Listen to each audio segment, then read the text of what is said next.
मुझे पुट अज़ीम सनाफ अहमद ख़ान रिंद उन जे नाले ते असां हबीब बैंक गोलाची ब्रांच मां 10 लख रुपया 2022 में जे 8 महीने में खया। उहे उन मंझि असां 5 लख खया, 5 लख अकाउंट में छॾिया ऐं पोइ वरी 2023 जे 7 महीने में हिननि असां खां 3 चेक वरिता, फाड़े वरिता। जो छा आहे बाबा, असां ही करियूं था, उल्ट पुल्ट था करियूं। असांखे का बि कानून जी ख़बर कान हुई। असां हिननि खे चेक ॾींदे आयासीं। आख़िरकार 2025 में हिननि वरी बि असां खां 2 चेक फाड़ाया ऐं पोइ वरी जेके असांजा उतां चेक पे आया, मुंहिंजा छोकिरा उते बलोचिस्तान में कमु कंदा आहिनि, उन्हनि पैसा पे मोकिलिया। उहे पैसा मूंखां गॾराए पाण रखी छॾियो, मूंखे रसीद कान ॾिनो ऐं 2 चेक फाड़े उन मंझां असांखे मुंहिंजे छोकिरे खां जेको आहे सो अंगूठा वठी सयूं कराए वरी ॿिए ॾींहुं गाॾी काशिफ़ ख़बर न आहे अलाए कहिड़ी बला आहे, उहो जेको आहे सो गाॾी खणी आयो ॻोठ। चाचा हिन छोकिरे खे तूं छॾ त ऐं खणी वञा त चेक जे न हू पहिरियों को अमिलो वियो, हाणे ॿियो अमिलो आयो आहे ऐं हिन खे आउं वरी बि हिते छॾे वेंदुसि। छोकिरे खे मुंहिंजे खे वठी उहो साॻियो चेक हिकिड़ी स्लिप ॾिनी अथनि। उन केशर चयो त बाबा 2 लख जो चेक आहे, तूं खणे थो? छोकिरे चयो असांखे पैसनि जी ज़रूरत हुई। छोकिरे चयो आउं खणां थो।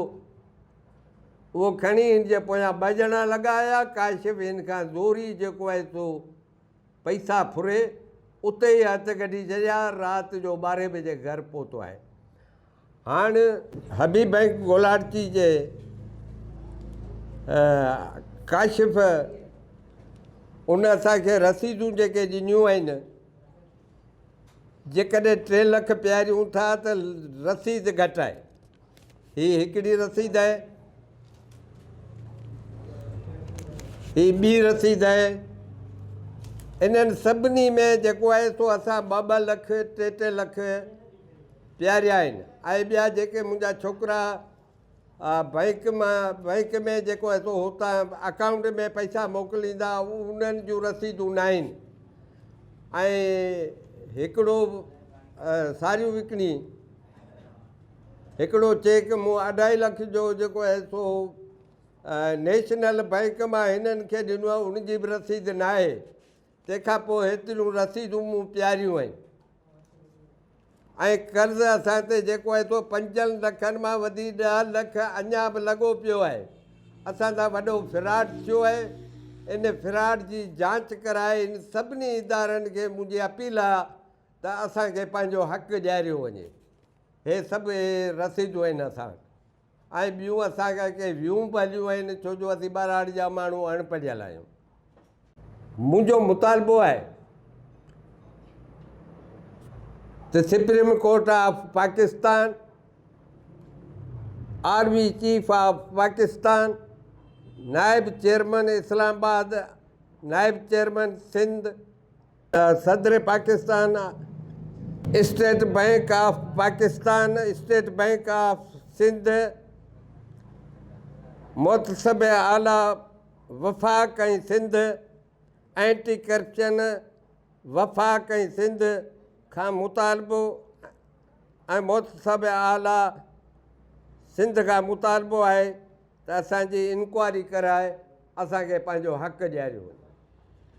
हेतिरियूं जेकियूं रसीदूं आहिनि, हेतिरा असां पैसा पियारिया आहिनि हबीब बैंक गोलाची मंझि।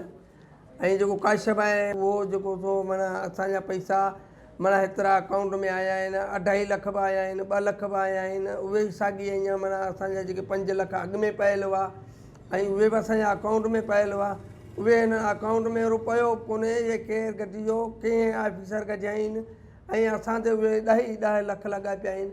इन्हनि जो मुतालबो कयो वियो त असां सां जेको इंसाफ़ थियो आहे।